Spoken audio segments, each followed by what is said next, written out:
Hello, c'est Mathieu de Ludobox.fr. Aujourd'hui, dans ce Ludochrono, je parlais de Raja of the Gange. Et c'est un jeu de pose d'ouvriers et d'allocation de dés, et un peu de développement et de course pour 2 à 4 joueurs de 12 ans et plus pour des parties de 45 à 75 minutes.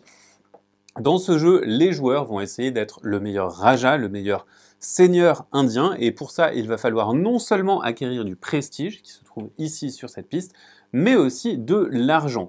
Et en fait, ces pistes, elles vont marcher en sens inverse et se croiser. Et il faudra arriver à les faire se croiser en premier pour remporter la partie. Et si vous êtes plusieurs à le faire en même temps, il faudra creuser l'écart le plus de façon positive. Pour ceci, chaque joueur va avoir un plateau personnel et une statue de Kali. La statue de Kali va accueillir des dés qui sont la monnaie principale du jeu. Et on va commencer avec 3 ouvriers qu'on va pouvoir allouer sur des emplacements à droite à gauche. Et ces ouvriers, ils vont nous permettre de récupérer des bénéfices, de nous développer, et on va tout simplement jouer en manche. Une manche va se dérouler tant que tous les joueurs peuvent jouer votre tour, et à votre tour, vous devez tout simplement placer un ouvrier à un endroit et accomplir l'action qui est indiquée là. Et donc on va faire ceci jusqu'à ce que la fin de partie se déclenche, c'est-à-dire qu'un joueur atteigne la condition de victoire de croiser ces deux scores. Donc à mon tour, je vais pouvoir positionner mon ouvrier sur un des emplacements carrés comme ceci. Je vais avoir plusieurs zones principales. Je vais avoir le palais, je vais avoir le fleuve qui va être ici, je vais avoir le marché et la carrière. Ici, je vais choisir d'aller au fleuve. Vous voyez que je peux me placer sur un certain nombre d'emplacements. Certains emplacements vont me coûter de l'argent, ce qui me fait reculer sur la piste d'argent. Et ensuite, je vais devoir dépenser un dé. Comme je vous le disais, les ouvriers vont être importants, l'argent va être important, mais les dés, ça va être vraiment votre monnaie principale pour le jeu. Ici, si je dépense un 1, je pourrai avancer d'une case. Si je dépense un 3, je pourrai avancer jusqu'à 3 cases. Je vais dépenser un 1, et donc ça me permet d'avancer tout simplement mon bateau d'une case. Je gagne le bénéfice associé. Ici, je vais récupérer 2 dés. Je vais pouvoir prendre 2 dés de n'importe quelle couleur dans le pool de dés. Donc par exemple, ici, je vais récupérer 2 dés orange, j'aurais pu récupérer des dés de couleurs différentes, je vais les jeter, et donc ces dés, ensuite je les place sur ma statue de Kali. Je vais avoir 10 emplacements, un par main de Kali. Ensuite, mon tour est terminé, c'est au tour du joueur suivant. Le joueur suivant pourrait très bien aller récupérer des dés ici, mais il pourrait décider de se placer ici, dans le palais, et dans le palais, c'est la valeur de votre dé, encore une fois, qui compte. Vous allez dépenser des dés, et donc il va dépenser un dé pour aller sur cet emplacement 1. Ça lui permet de récupérer cet éléphant premier joueur, et il va également progresser. Il va progresser de 2 points sur la piste de prestige, et donc ça va lui permettre de progresser. On va trouver d'autres bonus. On va trouver un bonus qui donne un dé et du karma. Le karma, vous allez pouvoir le dépenser pour retourner un de vos dés sur l'autre face, ce qui vous permet de manipuler les valeurs. Ici, vous gagnez des dés et vous gagnez des tuiles revenus. Ici, vous allez pouvoir progresser sur une de ces pistes. J'y reviendrai un petit peu plus tard. Et vous gagnez de l'argent, qui vous permet d'avoir de la monnaie.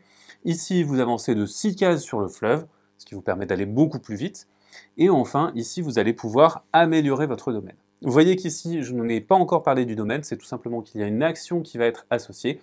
Lorsque je vais ici, eh bien, je vais pouvoir acheter une tuile pour agrandir mon domaine, et pour cela, je vais devoir dépenser des dés pour avoir au minimum une somme correspondante à ce qui est indiqué. Donc on va avoir des dés de 4 couleurs différentes, bien entendu, et des piles de 4 couleurs différentes. Donc par exemple, si je veux cette tuile 10, je vais dépenser au moins 10 orange, puisque c'est un 10 orange, donc là je dépense 12, et je vais pouvoir placer cette tuile dans mon réseau.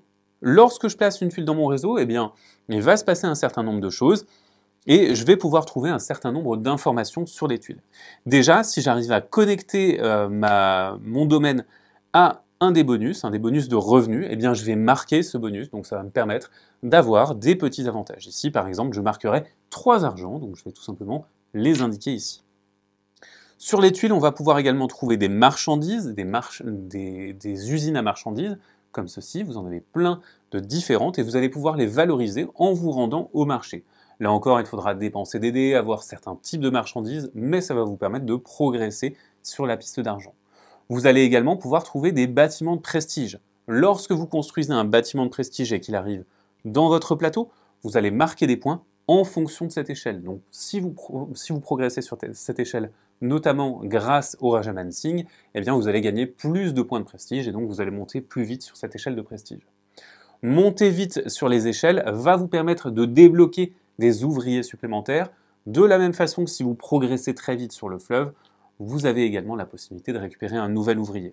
Enfin, si vous progressez sur la piste d'argent, vous allez avoir des petits bonus qui vous permettent d'avancer, de récupérer des dés, et vous allez pouvoir faire ça un certain nombre de fois dans la partie.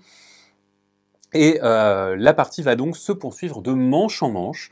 Vous allez jouer de manche jusqu'à ce que plus personne ne puisse jouer d'ouvrier, récupérer les ouvriers, et vous allez continuer ainsi de suite jusqu'à ce qu'un joueur parvienne à faire se rejoindre son prestige et son argent.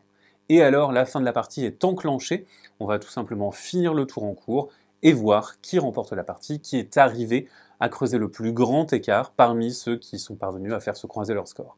C'est tout simplement cette personne qui aura gagné. Voilà pour Rajas of the Ganges, c'est donc un jeu d'allocation de dés, de développement, mais un peu de course aussi. Maintenant, c'est à vous de jouer. À bientôt sur ledovox.fr.